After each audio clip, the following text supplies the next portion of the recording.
سمعت عن جدر القرود اللي بدأ يظهر في بعض الدول وخصوصا دول أفريقيا؟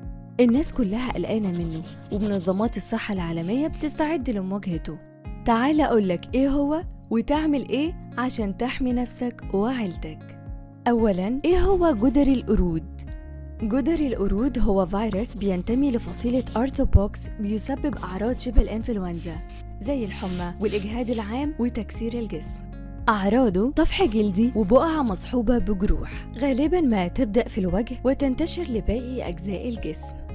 إزاي بيتنقل؟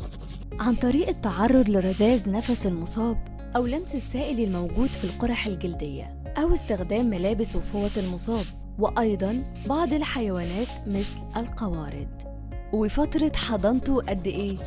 يعتبر الشخص معدي قبل ظهور الطفح الجلدي ب5 أيام حتى يختفي الطفح الجلدي والجروح، وغالباً مدته من أسبوعين ل4 أسابيع.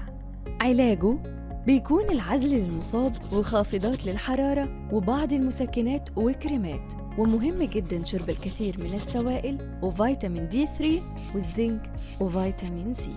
عشان تحمي نفسك وتحمي جسمك لازم تعلي مناعتك. فيتا كير بتنصحك بتناول فيتامين D3 يوم بعد يوم لتحصين جسمك وتعزيز مناعته.